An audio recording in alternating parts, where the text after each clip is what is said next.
I love this first reading we just heard from the Book of Wisdom. I find much comfort in it. The author acknowledges that none of us know what the Lord intends. We can get distracted by the concerns of our earthly lives and find it difficult to fully understand what to do about them, much less what God desires for us. However, we're told that we are given wisdom so that our paths on earth will be made straight. We may not know how things will turn out, but we can trust in the guidance of the Holy Spirit. A good 30 years ago, I headed out the door to attend morning mass. When I arrived, I was surprised to find a woman, the pastoral associate of our parish, leading a communion service. I had never heard a woman break open the scriptures in that particular setting before. I remember sitting there transfixed and asking God if I could do that someday. A voice inside me said, "Yes, but not now." I held that promise in my heart and never told anyone.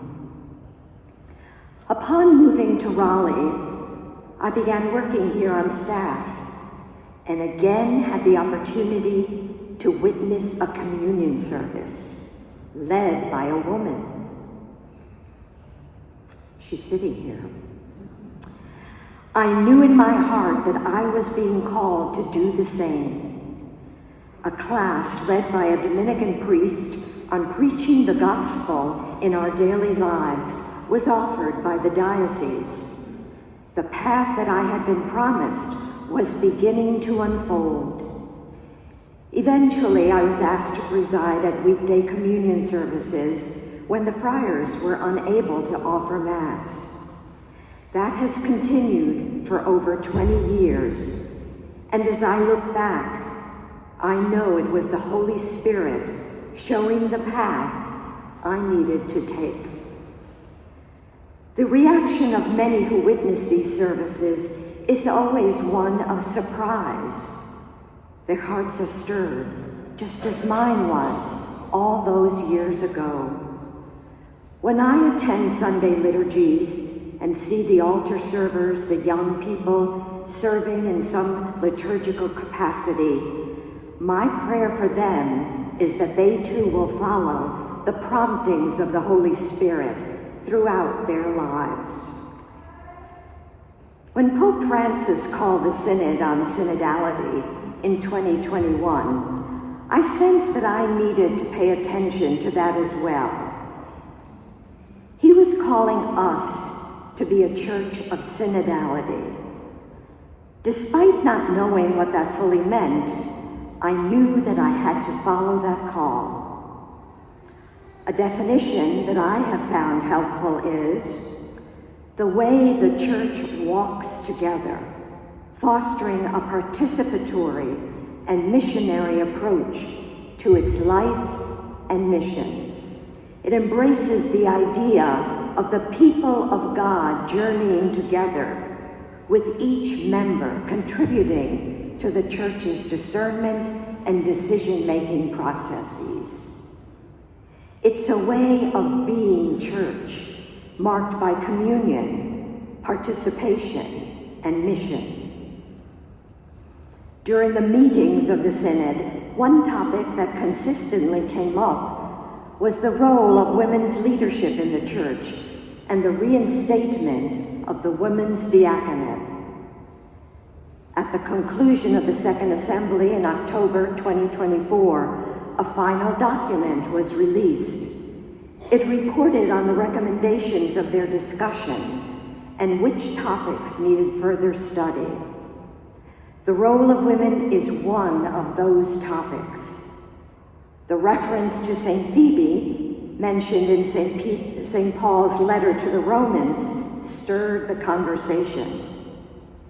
We know from other documents on church history that women were ordained deacons until about the 11th or 12th century.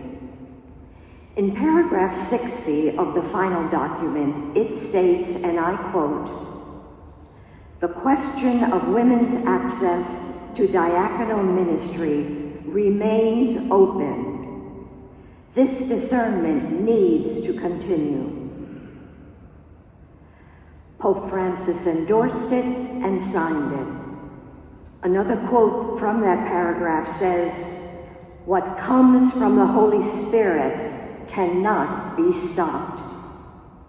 I encourage you to read paragraph 60, which speaks to the importance of the role of women in the church. We have a St. Phoebe circle here at the parish where we meet to pray and continue the discernment. The role of the deacon is one of word, liturgy, and charity. There are many ways that each of us can live into this ministry. We are fortunate to be in a parish where we are invited to use our gifts. In our 25 years of being here at St. Francis, I am in awe over the many ways I have been called to minister. I've discovered gifts I never knew I had, and I thank God for having been allowed to use them. At his death, St. Francis told his friars that he had done what was his to do, and now they must do what was theirs to do. As a secular Franciscan, I know that I am being called to help build a church of synodality, where the gifts of women are being fostered and utilized to the fullest. I invite you to join me in this journey to become a synodal church. All of the baptized, without exception, are being challenged to be agents of the proclamation of the gospel. My hope and prayer for each one of you and for myself is that we will listen to the voice of the Holy Spirit and trust in the wisdom that we are being given. May we become a synodal church, a synodal parish that journeys together on the path that we are being guided to take. Thank you.